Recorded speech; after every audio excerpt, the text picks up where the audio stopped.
நான் சொல்றேன், காலையில எழும்புறீங்களா, ஒரு வார்த்தையை போட்டுருங்க. எழும்பணும்னு, ஸ்தோத்திர ஆண்டவரே, என் வாழ்க்கையில நீங்க வந்துருங்கப்பா, இன்னைக்கு ஃபுல்லா என் கூட இருந்துருங்கப்பா. அவர் வரதான் போறாரு, இருக்கதான் போறாரு. ஆனா அவர் கிரியை செய்யணும்னா உங்க வாய்களை நீங்கள் திறக்க வேணும். அவர் காரியத்தை செய்யணும்னா உங்க வாயை நீங்க என்ன பண்ணணும்? கல்யாண வீட்டுக்கு அவரை கூப்பிட்டாங்க. கல்யாண வீட்டுக்கு கூப்பிட்டதுனால என்ன பண்ணிட்டு இருக்காரு? யோவான் 2 உட்கார்ந்துகிட்டு இருக்காரு. அங்க ஒரு குறைவு வந்துருச்சு. ஆண்டவருக்கு தெரியுமா தெரியாதா? அவர் சர்வ வியாபி, எங்கும் நிறைந்திருக்கிறவர். அவர் சர்வ ஞானி, எல்லாவற்றையும் அறிந்தவர். அவர் சர்வ வல்லவர், எல்லாம் அவரால் செய்ய முடியும். ஆனா பேசாம குந்தி நிற்கிறாரு, அமைதியா உட்கார்ந்துட்டு இருக்கிறாரு. என்ன நடக்குது? மரியாள் எழும்பி அவரிடத்தில் சென்று திராட்சரசம், ஆமா, அந்த அம்மா சொன்னதுக்கு அப்புறமா தான் அவர் களத்துல இறங்கி வேலை பார்க்க ஆரம்பிக்கிறாரு. வாழ்க்கையில் ஆவிக்குரிய நிலையில் ஒரு அற்புத அனுபவ பழக்கத்தை கொண்டு வாழுங்கள். அது என்ன? இங்க வாங்க ஆண்டவரே, என் கூட இருங்க ஆண்டவரே, என்னோட பேசுங்க ஆண்டவரே, என் சூழ்நிலையில கிரியை செய்யுங்க ஆண்டவரே, என்னுடைய வாழ்க்கையில இந்த பகுதியில் நீ உம்முடைய மகிமையை காண செய்யுங்க ஆண்டவரே. அதை நீங்க கேட்க கேட்க கேட்க வேண்டும் என்று அவர் விரும்புகிற தேவனாய் இருக்கிறார். பெனிஹீன் என்று சொல்லப்படக்கூடிய உலக புகழ் பெற்ற ஒரு தேவனுடைய தாசர் பாருங்க. இன்னைக்கும் வயசாயிருச்சு அவருக்கு, இன்னைக்கும் கர்த்தரால் மகிமையாய் வல்லமையை பயன்படுத்தப்பட்டு வருகிறார். அவர் காலையில எழும்பின உடனே, காலையில எக்கோ அதிகமா இருக்குல்ல, காலையில எழும்பின உடனே அவர் சொல்ற வார்த்தை குட் மார்னிங் ஹோலி ஸ்பிரிட். அவர் அந்த பேர்ல ஒரு புக்கே எழுதி இருக்கிறார். கூட நீங்க ELS எல்லாம் போனீங்கன்னா ஒரு புக் இருக்கும், ஆங்கிலத்தில் அது இருக்கும், குட் மார்னிங் ஹோலி ஸ்பிரிட் அப்படின்னு இருக்கும். காலையில் எழும்பின உடனே அவர் சொல்ற வார்த்தை குட் மார்னிங் ஒய்ஃபை பார்த்தோம், பிள்ளைங்களை பார்த்தோம், அவர் கூட இருக்கக்கூடிய அவருடைய உதவியாளர்களை பார்த்தோம். குட் மார்னிங் சொல்றதுக்கு முன்னாடி இது முடியுமா? அந்த கேள்வியே இருக்கவே கூடாது. கர்த்தர் வாய்க்க பண்ணுவார், கர்த்தர் முடிய பண்ணுவார், கர்த்தர் நிறைவேற்றுவார். ஏன்னா அதுலதான் பாருங்க உறவுகளே கட்டப்படுகிறது. அப்படி இருக்கணும் பாருங்க. அந்த குட்டி பையன் என்ன பண்ணனா, இன்னும் கொஞ்ச நாள் பொறுத்து மறுபடியும் அவங்க டேடி மம்மி கிட்ட சொன்னானா, டேடி இன்னைக்கு ஜீசஸ் மறுபடியும் நம்ம வீட்டுக்கு வந்தாரு. ஓ வந்தாரா? என்ன சொன்னாரு? உனக்கு விளையாடுறதுக்கு நான் ஒரு தங்கச்சி பாப்பா தருவேன்னு சொன்னாரு. இப்ப அவங்க அப்பா அம்மா நம்ப ஆரம்பிச்சிட்டாங்க. ஃபர்ஸ்ட் நம்ம நம்பல, அவங்க இப்ப நம்ப ஆரம்பிச்சிட்டாங்க. அதே மாதிரி அடுத்த வருஷத்துல ஒரு தங்கச்சி பாப்பா வந்துருச்சு. அந்த கபடற்ற இருதயம், அந்த களங்கமற்ற மனம் எப்படி ஆகும்னு தெரியாது, ஆனால் தேவனால் ஆகும், தேவனால் முடியும், தேவன் முடிய பண்ணுவார் என்ற அந்த உறுதித்தன்மை. மருத்துவ அறிக்கையின்படி அது சாத்தியம் அல்ல, அறிவியல் சட்ட ரீதியாய் அது சாத்தியம் அல்ல. ஆனா விசுவாசிக்கக்கூடிய தேவ பிள்ளைகளுக்கு எல்லாம் சாத்தியமே. 90 வயது கர்ப்பம் செத்து போன ஒரு சாராளுடைய கர்ப்பப்பையில் குழந்தை பிறப்பது அறிவியல் ரீதியாக சாத்தியம் அல்ல. ஆனால் எபிரேயரின் புஸ்தகம் 11ஆம் அதிகாரம் 11ஆம் வசனம் சொல்லுகிறது, அவள் கர்ப்பம் செத்து போயிருந்தாலும், அவளுடைய சரீரம் செத்து போயிருந்தாலும், அவளுடைய உள்ளத்திலே களங்கமற்ற கபடற்ற விசுவாசம் இருந்ததனால, விசுவாசத்தினாலே சாராளும் வாக்குத்தத்தம் பண்ணினவர் உண்மையுள்ளவர் என்று எண்ணி கர்ப்பம் தரிக்க பலனடைந்து வயது சென்றவளாயிருந்தும் பிள்ளையை பெற்றார். இது எப்படி சாத்தியமாகுது? இது அறிவினால ஞானத்தினால வர்ற விஷயம் இல்ல, இது விசுவாசத்தினால வர்றது. விசுவாசம் என்ன? கபடே இல்லாம, களங்கமே இல்லாம, மாயமற்ற உள்ளத்திலிருந்து வெளிப்படுகிற ஒரு விஷயம். கைகளை உயர்த்தி ஆண்டவருக்கு நேராக, ஆண்டவர் கேள்விகளை எழுப்பாமல், சந்தேகப்படாமல், என் தேவனால் எல்லாம் செய்ய முடியும் என்ற ஒரு ஆழமான ஒரு நம்பிக்கையை, ஒரு ஆழமான ஒரு இருதயத்தின் விசுவாசத்தை. அதனால்தான் ஆண்டவர் சொல்றாரு, ஒரு கடுகளவு விசுவாசம், ஒரு சின்ன விசுவாசம் தான், ஆனா அதுல ஒரு பூரணம், அதுல ஒரு பூர்த்தி, அதுல ஒரு நிறைவு, அதுல ஒரு சம்பூர்ணம் உங்களுக்குள் இருக்குமே. ஆனால் உங்கள் ஜெபங்களுக்கு மிகுந்த ஒரு மேலான ஒரு பெரிய ஒரு பலன், ஒரு பதில் அது நிறைவாகவே உண்டாகும். எத்தனை பேர் ஆமென் சொல்றோம்? வாழ்க்கையில பல தடைகளை நீங்க பாக்குறீங்களா? ஆண்டவரே அந்த தடைகள் மேல் அசைவாடுங்க. வாழ்க்கையில ஒரு அடுத்த ஒரு ஸ்டெப் எடுத்து வைக்க முடியாத அளவுக்கு பல போராட்டங்கள் இருக்கிறதா? நான் சொல்றேன், அசைவாடுங்க ஆவியானவரே. அந்த தடைகள் மேல அசைவாடுங்க ஆவியானவரே. அந்த எல்லா பிரச்சனைகள் மேல் அசைவாடுங்க. நீங்க கூப்பிட கூப்பிட, நீங்க சொல்ல சொல்ல, அல்லேலூயா அல்லேலூயா. மனிதன் கூட வந்து கிரியை செய்ய மாட்டான், ஆனால் மகத்துவமான தேவன் இறங்கி வந்து கிரியை செய்ய வல்லவரா இருக்கிறாரே. கூப்பிடுகிற காக்கை குஞ்சுகளை போஷிக்கிற ஆண்டவர், அவைகளை பார்க்கிலும் விலையேற பெற்ற உங்களுடைய கூக்குரலுக்கு இறங்குவதற்கு அவர் மிகுந்த வல்லவரா இருக்கிறதுனால தடைகள் எங்கே? தடைகள் எங்கே? தடைகள் நம்ம மனசுல தான். நம்ம நினைச்சுக்கிட்டு இருக்கோம், இல்ல அவங்க தடுக்கிறாங்க, இவங்க. நான் சொல்றேன், 1000 பேர் தடுக்கட்டும், ஏன் அரசாங்கமே தடுக்கட்டும், உங்க மேல இருக்கக்கூடிய எவ்வளவு பவர்ஃபுல்லான ஆட்களும் தடுக்கட்டும். ஆனா உங்களுக்குள்ள மட்டும் உறுதியா ஆண்டவர் தடையை மாற பண்ண வல்லவர் என்ற ஒரு உறுதித்துவம்.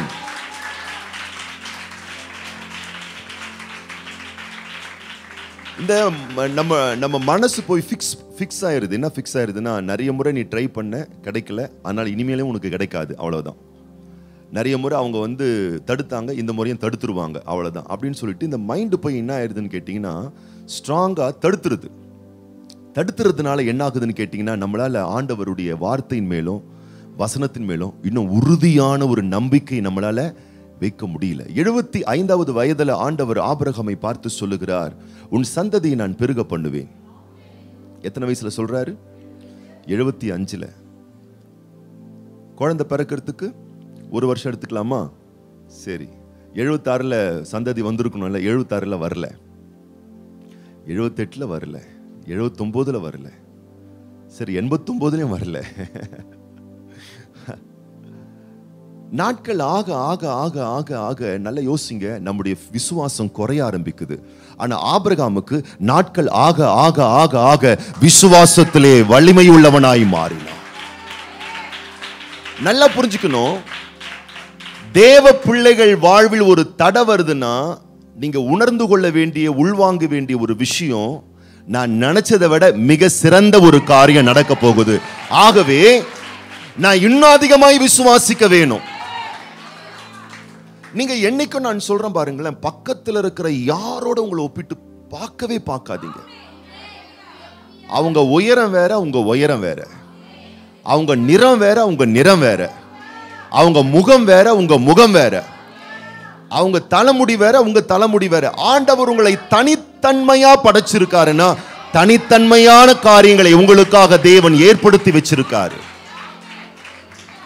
ஆமா, அவங்களுக்கு நடக்கல, அவங்களுக்கு முடியல, அவங்களுக்கு ஆகலன்றதுனால உங்களுக்கும் அப்படி ஆயிரும்ன்ற காரியம் அல்ல. நீங்க ஆயத்தமாயிட்டு வெளியே போறீங்க, பூனை குறுக்குல போகுது. வண்டியில போறீங்க, பூனை குறுக்குல போகுது. மனசு என்ன சொல்லுது? தண்ணி குடிக்க சொல்லுது. வீட்டுக்கு போய் தண்ணி குடிச்சிட்டு போன்னு சொல்லுது. இல்லைன்னா கொஞ்ச நேரம் நின்றுட்டு போன்னு சொல்லுது. என்ன திருன்னு பாக்குறீங்க? சொல்லுதா இல்லையா? சொல்லுதே. ஏன் சொல்லுது? ஏன்னா நிறைய பேர் சொல்லி வச்சிருக்காங்க, பூனை குறுக்குல போனா அபசகுணம், காரியம் நடக்காது சொன்னதுனால மைண்டு போய் என்ன ஆயிடுச்சு? ஃபிக்ஸ் ஆயிருச்சு. நான் இப்ப சொல்றேன், இப்படி மைண்டை ஃபிக்ஸ் பண்ணுங்க.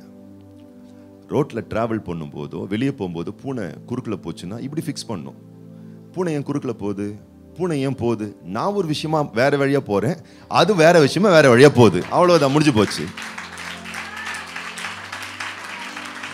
இப்படி ஃபிக்ஸ் பண்ணீங்கன்னா நான் ஒரு விஷயமா போறேன், அது ஒரு விஷயமா போகுது, அவ்வளவுதான், முடிஞ்சு. இதுக்கு முன்னோர்கள்லாம் சொன்ன விஷயத்தெல்லாம் மைண்ட்ல போட்டு ஏத்தி வச்சுக்கிட்டு உடனே நம்ம கம்பேர் பண்ணிடக்கூடாது. பத்தியா, வீட்டுல இருந்து புறப்படும் போதே கரெக்டா அப்பதான் ஒரு நாய் துரத்துரும் உங்களை. பஸ் ஸ்டாண்ட் அப்பதான் கொஞ்சம் பஸ் ரொம்ப லேட் ஆகும். அந்த போற காரியம் கொஞ்சம் சக்சஸ்ஃபுல்லா கம்பேர் பண்ணிப்போம். பூனை குறுக்குல வந்துச்சுல, அப்பவே மனசு சொல்லிச்சு வீட்டுல போய் தண்ணி குடிச்சிட்டு போன்னு. இங்கதான் தடைய ஆரம்பிக்குது. இன்னைக்கு நடக்கலன்னா நாளைக்கு நிச்சயம் நடக்கும், அதை விட சிறப்பா நடக்கும். அதுதான் விசுவாசம். அப்ப தேவ பிள்ளைகள் ஒரு விஷயங்களை ஸ்ட்ராங்கா ஃபிக்ஸ் பண்ணும் மைண்ட்ல. என்னன்னா, தேவனிடத்தில் அன்பு கூறுகிற எனக்கு, நம்புகிற எனக்கு ஏதோ ஒண்ணு இல்ல, எல்லாமே நன்மைக்கு ஏதுவாகவே நடந்துகிட்டு இருக்கு. அப்போ தடைகள், நடக்கல, காலதாமதம், இது வந்த உடனே ஃபெய்த்தை விட்டுறக்கூடாது. இப்பதான் விசுவாசத்துல இன்னும் ஸ்ட்ராங்கரா மாறணும். 75ல கிடைக்கல, 76ல கிடைக்கல, 77, 78, 79, 90 நம்மளா இருந்தா என்ன பண்ணிடுவோம்? எல்லாம் முடிஞ்சு போச்சு, குழந்தை பிறந்துன்னா. தேவ பிள்ளைகள் ஒரு நாளும் அப்படி பேசவே கூடாது. அல்லேலூயா. அப்படி நீங்க பேசினாலே அன்னைக்கே உங்களுக்கு நீங்களே ஆப்பு வச்சுக்கினீங்கன்னு அர்த்தம். அல்லேலூயா. தேவ பிள்ளைகள் எப்பொழுதுமே முடியும்னு தான் பேசணும், நடக்கணும் தான் பேசணும், அமையணும் தானே பேசணும். ஏன்னா குறைவானது ஒரு நாளும் குறைவை புறம்பே தள்ளாது, நிறைவானதுதான் குறைவானதை ஒழிய பண்ணும். நான் எவ்வளவு பாதிக்கப்பட்டேன், எவ்வளவு சோதிக்கப்பட்டேன், எவ்வளவு பாடுபட்டேன், எவ்வளவு கஷ்டப்பட்டேன், எவ்வளவு நிந்திக்கப்பட்டேன், எவ்வளவு அவமானப்பட்டேன், இதையே யோசிச்சு யோசிச்சு யோசிச்சு யோசிச்சு சிந்திச்சுக்கிட்டு இருந்தீங்கன்னா அது ஒரு நாளும் உங்கள் வாழ்வில் வெற்றியை தராது. இந்த வருஷம் மட்டுமே எத்தனை சோதனையை ஜெயிச்சிருக்கிறேன், இந்த வருஷம் மட்டுமே எத்தனை கடனை அடைச்சிருக்கேன், இத்தனை வருஷம் மட்டுமே எத்தனை விபத்திலிருந்து பாதுகாக்கப்பட்டிருக்கிறேன், இந்த வருஷம் மட்டுமே எத்தனை வேதனைகளை, எத்தனை வியாதிகளை, எத்தனை பிரச்சனைகளை நான் ஜெயிச்சு வந்திருக்கிறேன். சிந்திச்சு பாருங்க. எண்ணி முடியாத நன்மைகளை நீங்கள் உங்கள் வாழ்வில் பெற்றிருக்கிறீர்கள். அப்படி யோசித்து பாருங்க, அப்படி சிந்திச்சு பாருங்க. அதுதான் நிறைவானது. நிறைவானது வரும் பொழுது குறைவானது ஓடி போகும்.